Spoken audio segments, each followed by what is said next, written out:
Welcome to Pick Up and Deliver, the podcast where I pick up an audio recorder when I step off the train and deliver an episode to you while I walk home. I'm Brendan Riley.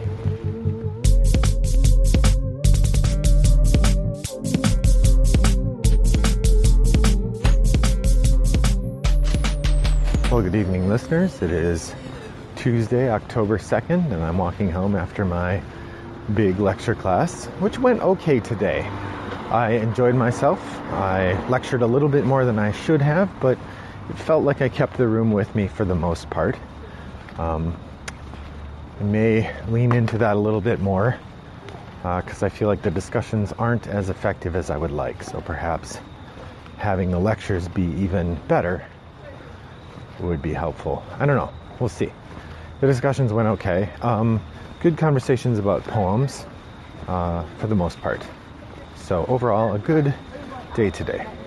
Being that it's October, I thought it would be fun to talk about something scary, and so I've come up with a new kind of segment. I don't think this will be a regular segment like the 4 that happen each month, but rather an irregular segment like the Message from the Deep or Shooting from the Hip. This will be a thing I do occasionally when the spirit moves me or when I have an idea for one. This is built around the fact that Halloween's coming up, and I'm calling it the Board Game Sommelier. I don't mean that I'm pairing wines with board games, because I would be a terrible choice for someone to suggest wines of any sort. But rather, what I'm thinking is I'll pair some other piece of media entertainment with a board game. So the rules I'm setting for myself are that I'll come up with a theme, and then come up with some ideas related to that theme, and then come up with a pairing of a board game and some other piece of culture that go together to engage with that idea from the theme. That maybe sounds a bit convoluted, but you'll see what I'm going for when I get there. So in thinking about Halloween and horror, I thought of 5, feelings or ideas that come out in interesting horror movies that I think would be nicely paired with a good board game.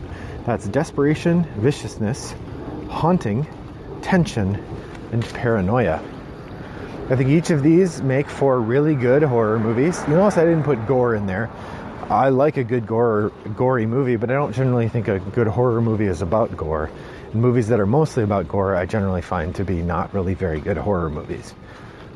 It's the movies that have some other element that I think really get elevated by the experience. So for each of those 5 choices, I'm going to offer a game and an idea, or a game and a film that you could engage in this October to have a sort of an evening of that emotion, or an evening of texts exploring that emotion. Hopefully you don't feel those things, but rather watch films about other people feeling that way. So to start with, the first one I came up with was Desperation. And I think a lot of interesting thrillers and horror movies turn on the idea of desperation as a key thing the characters experience, or a key motivator for the characters. In particular, if you look at sort of Coen Brothers style thrillers where characters are driven to the breaking point by a variety of factors, that's a certain kind of horror. I'm actually thinking about horror movies where characters are driven to desperation. I thought of a bunch, but the one I think is most interesting is Dawn of the Dead. If you haven't seen the original Dawn of the Dead, it's about a bunch of people during a zombie apocalypse, and they hole up in a mall. And what first appears to be a sort of capitalist paradise, because they've got all the things they could ever want, quickly devolves into a mindless existence, devoid of joy, devoid of purpose, and the characters are left just desperate for any kind of meaning and really unable to find it. It's a super dark movie, cloaked in this kind of goofiness that hides the real ennui at the heart of it, that our modern life is just so vacant. It's really dark, but wonderful. So I was thinking, what's a game that captures this same feeling? And the feeling of desperation and hopelessness. And I think Dead of Winter is the clear answer there. Now, it seems a bit on the nose to pair a zombie movie with a zombie game, but Dead of Winter is a perfect encapsulation of this idea that you don't have quite enough. You're desperate, yet also you feel kind of hopeless much of the time. Now, the game actually gives you a bit more to do because you're not striving. You're striving for survival as well as for purpose. But overall, I feel like Dead of Winter and Dawn of the Dead are an excellent pairing. They do share the zombie theme, but they both have an equal kind of hopelessness that really is effective. So that's Dawn of the Dead and Dead of Winter. So the second idea I was thinking of was viciousness. A lot of really good horror movies capture this idea of human beings just being vicious. The less effective ones are the ones that have sort of malevolent viciousness for no reason. Your Halloweens or your Friday the 13th. But the really effective horror movies are the ones that have a kind of psychological viciousness. They capture this idea that human beings are the ones who are cruel to one another. If you think about something like Get Out, where the characters are just monstrous, or 28 Days Later, or particularly Fallout 28 Weeks Later, speaks to a heartlessness that's really strong. But the movie I would point to the most is another zombie film, and I think this is the last zombie movie I'm using. Is Land of the Dead, which is a not terrible George Romero movie. It's the fourth in the Dead cycle, and definitely not as good as the other three. I think Night, Dawn, and Day of the Dead are all better. But Land of the Dead is passable, and it's got some interesting things, and it really hits home on this idea that as soon as human beings get a chance, they're just going to treat each other like crap.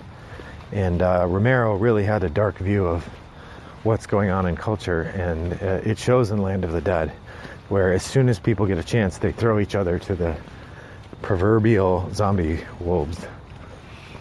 So what's the best game to pair with that? It's perhaps the meanest game that I own a copy of, and that's City of Horror.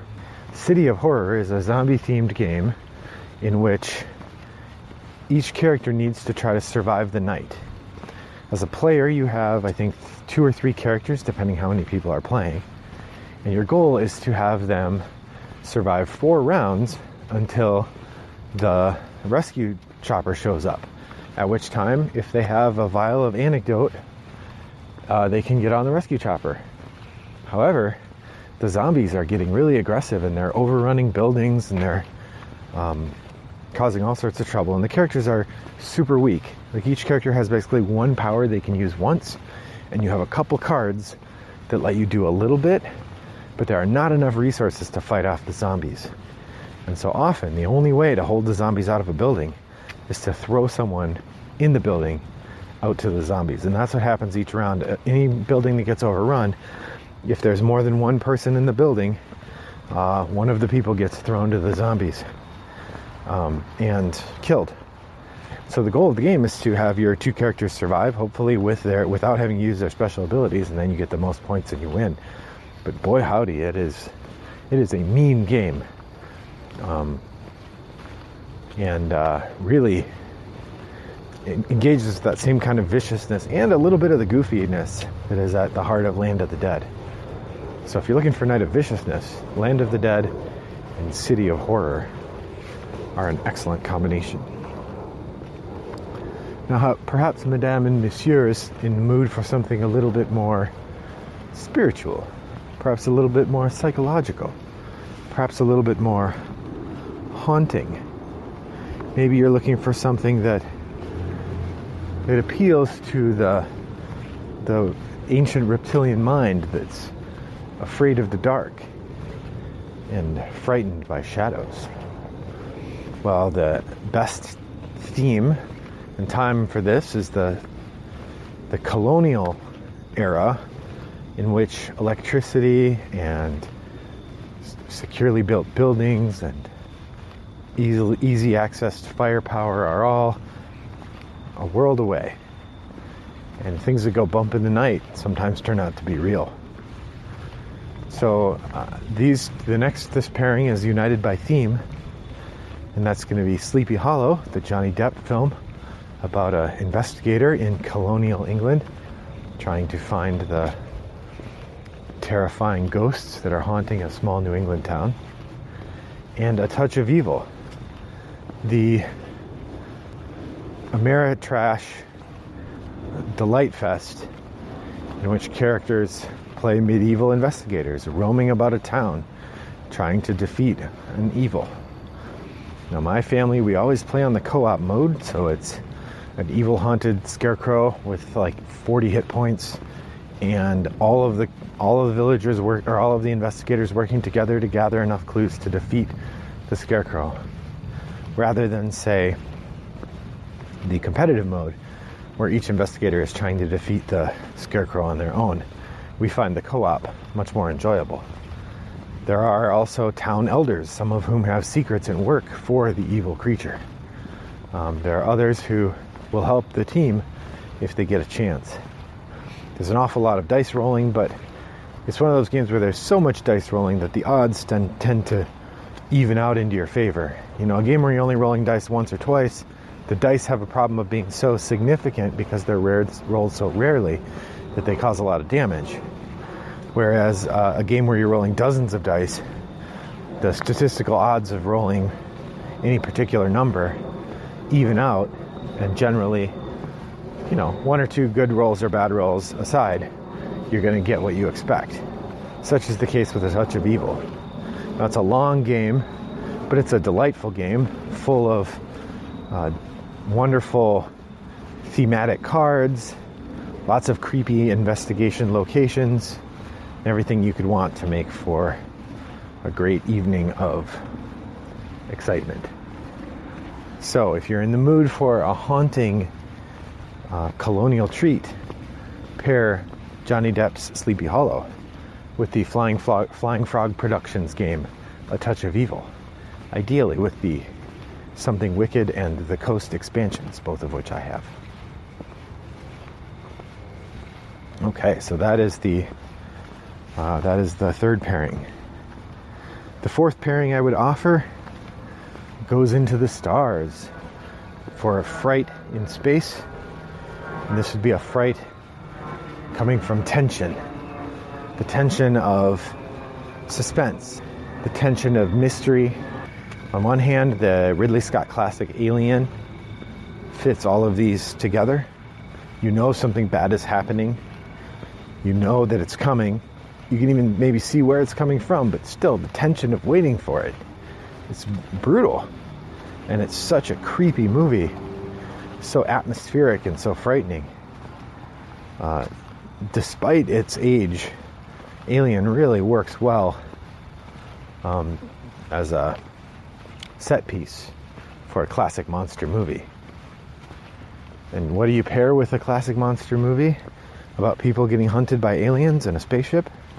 Perhaps Escape from Aliens in Outer Space, the hidden movement game in which all the players are hidden and moving, but which one of them turns out to be a nasty alien who, when they think they have the opportunity, will chomp and eat the people they've been pursuing. It's a really tense game, best played in absolute silence, or perhaps with a little background of like spaceship noises.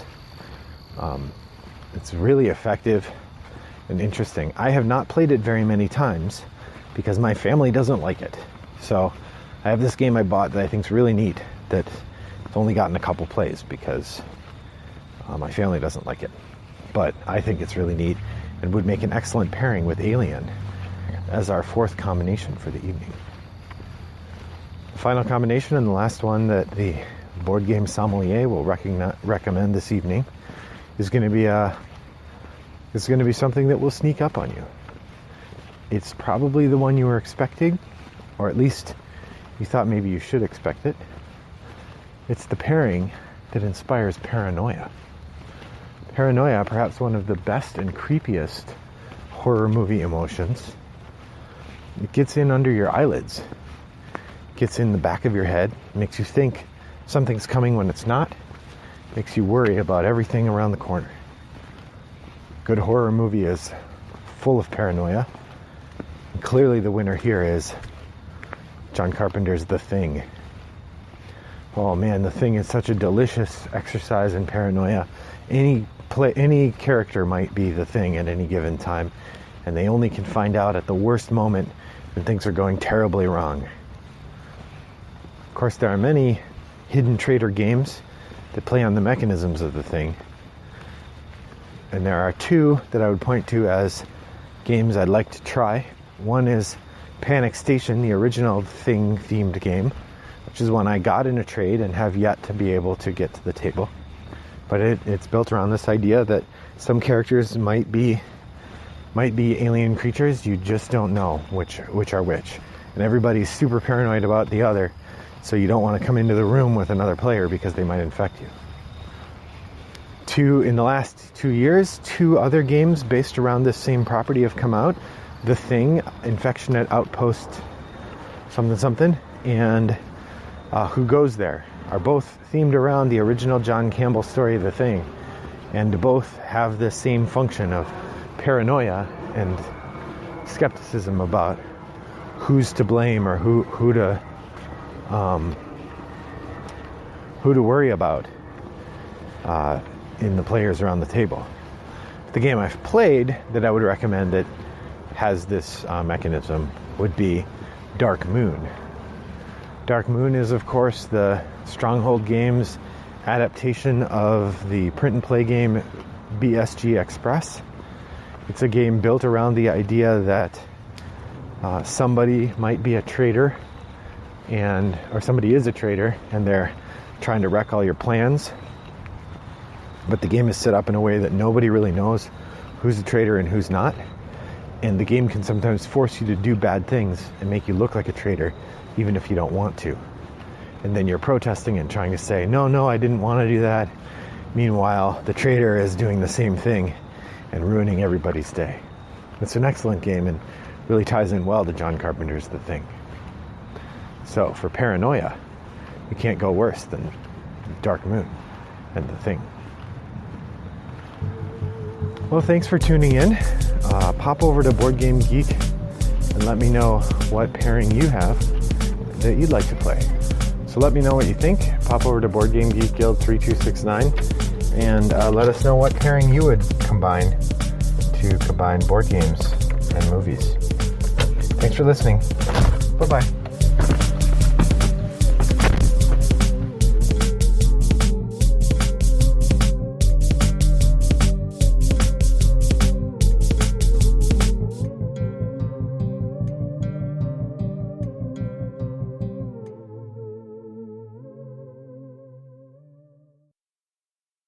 Brought to you by Rattlebox Games.